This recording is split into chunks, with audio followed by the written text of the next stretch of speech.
Hello and welcome to Tips and Tricks by Eric Johannesson. Online I go by either Silly Moogle when I'm playing games, or I go by Vector Ride when I'm being more of a professional person. So that means right now I guess it's going to be Vector Ride. The name actually originates from when I was doing a lot of vector tracing in Illustrator, and I'm just so happened to be talking about vector tracing, so I thought I would go over a little bit on how it works and things that I've been able to work on in the past. Over here is one of my earlier sites on my webpage where I worked on some of these things. You'll see that I have two different sort of things here that say line mode, color region, and mesh, and stroke. What that meant is, am I using a stroke? If I'm using color regions, that means I'm also imitating the person's penmanship in the shape of their brush in the strokes. So that comes out more like this here, where the lines are following the shape of the lines as well as the strokes. And there are no strokes in these types. Other ones do have strokes in them. They were some of my earlier ones. This one would work as that for sure. So I can bring this up and you'll see that this is just using line strokes for the line art and just using LivePaint. I believe I have. And this one is literally the line regions that I was just filling in Illustrator. All of these were done with Illustrator too. LivePaint, when it was first introduced, was in CS2, and that's when I worked on this version, and I maxed out the feature. It could no, as I started adding more of these lines here, it no longer could alter them, and it was something like out of memory or out of an array index of some sort. But as soon as they updated the whole LivePaint procedure in CS3, the whole thing was fixed, and I was able to do a lot more. And I could finish this, but I wanted this to kind of be a reminder to me of how it was way back in the day. LivePaint, well, the best way I can do it is to advertise it. Have you ever been in Illustrator and wanted to use Photoshop's Paint Bucket tool? This is what LivePaint is supposed to be about for Illustrator and Photoshop. So you'll see that mine aren't quite the same way. There are errors with the LivePaint, but you can easily overcome them. So you'll see I'm just making little regions here like this and this. This have some overlap. That's great to have overlap. And I'm going to add a pen. So AP. I'm going to add my pen, and I'm just going to take the fill color and make it transparent. Oops, I don't want to do that for all those. So that I can just basically cross this like this. I do not want that, so / will get rid of that as its fill color. So I can do some crazy line like this to show that you don't have to even have a closed object with LivePaint. So to use LivePaint, you just select all the objects you want to include in it. You can either go up here to Object, LivePaint, and Make, but why would you want to do that when it's more convenient to go here, press K on your keyboard, LivePaint bucket, and just click. Now it's ready to go. Change your fill color. You can change it to yellow. I'm going to deselect everything so that it doesn't do that. So you can select it to yellow wherever you want. Maybe a darker red. And you'll notice that it's creating a region where it will fill in the color here. So As it's highlighting it, you can go here and stuff, and you can just get all sorts of neat little patterns. It can be really useful when you're trying to do some other sort of work where you have lines for the shadow lines I was showing earlier in illustration. And let's say we wanted to add these to the LivePaint. We just simply select, select, select. There's merge with LivePaint right up here. Click on that. They're part of the LivePaint system now. We can now go back here and add experiment colors, and if maybe we don't want the color, we can even remove our fill color and undo it. It's very dynamic and lets you alter the color as much as you want. There are problems that happen with LivePaint, and you might even want to clean up LivePaint. That's where this other tool, Shift L, which is found also in the same palette of 3 buttons here, the LivePaint selection tool comes into play. You can select your strokes or fill regions like this, and you'll see that it has both this upper top portion and a lower portion here.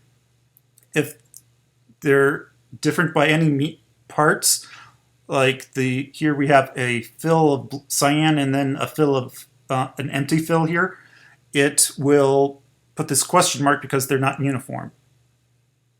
You can select a yellow there and it will unify all of them and overrides all the other things here. One of the reasons you want to have this is so that you can clean up your selections. Say you want to take this and remove them. You can clean them up by highlighting them this way and deleting them. Typically whenever I do these sorts of things, I actually have my strokes all invisible. And I work usually in this mode, which is the outline mode. I get to it using it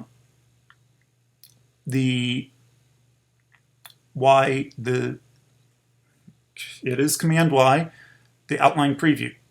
There are some problems with this, as I will show you in one of the ones that I prepared. So this one, yes. This is one that I'm going to be showing here, because with the LivePaint tool, and I want to say, let's say I want to select this region here. Why is it doing this? There's an error in the GPU rendering of Photoshop C Creative Cloud.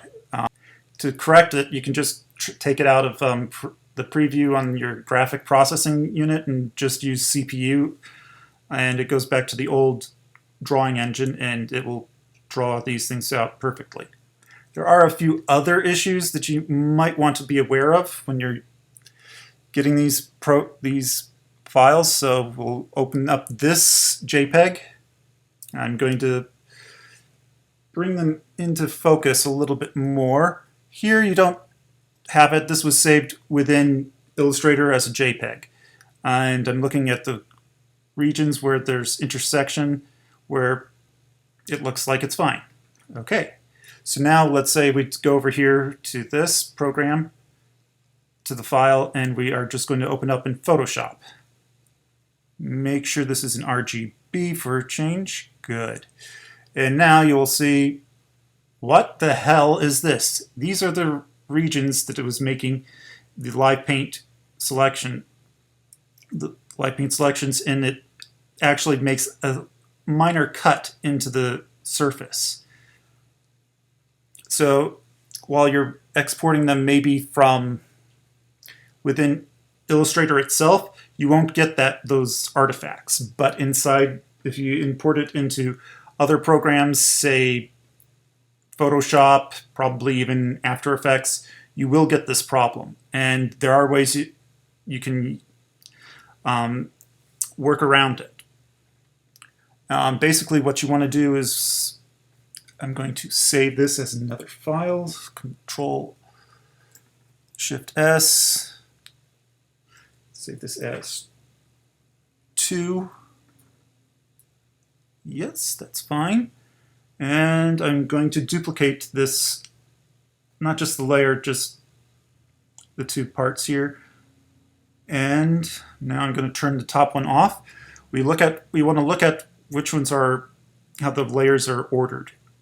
for this one, we have the blue layer and we have a black layer. Blue is in the top. We don't want the blue.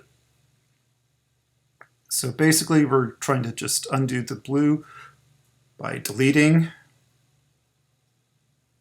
that, and then we can just select these parts here and here, change them all to black. That's fine, but we still need to do a bit of cleanup, so I'm going to go into the outline mode here, like that, and then just select these parts here.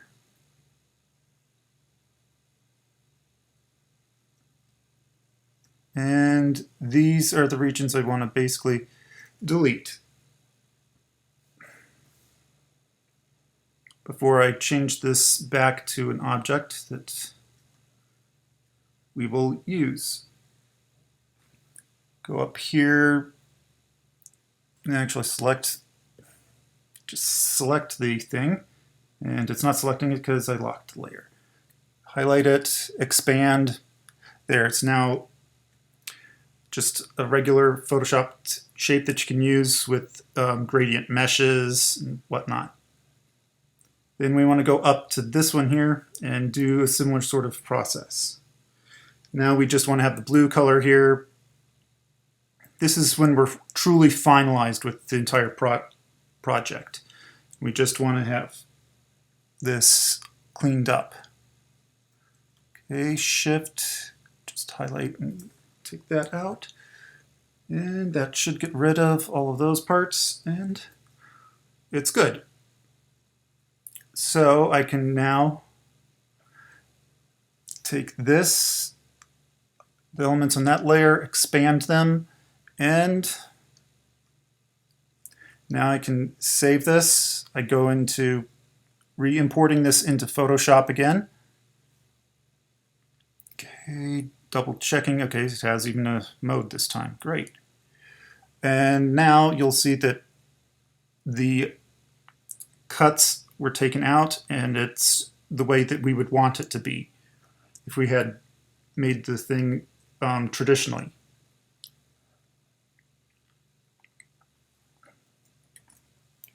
One of the good things with the LivePaint feature is that you can use, I'm looking for a specific file that I had worked on earlier.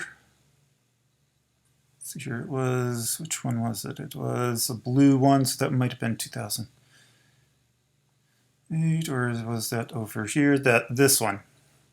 This one is a good file for me to use as a reference. I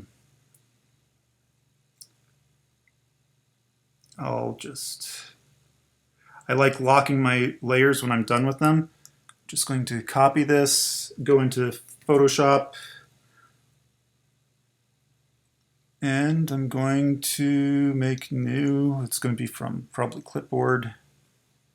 Create, paste, smart object, that's fine with me. Enter. Smart object means it's a vector object and don't need to worry about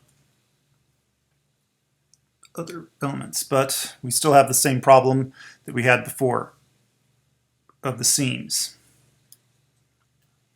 As you can see, as I zoom in here, there's now red contamination underneath here, which is because that's red. Change that to green, it's now green contamination.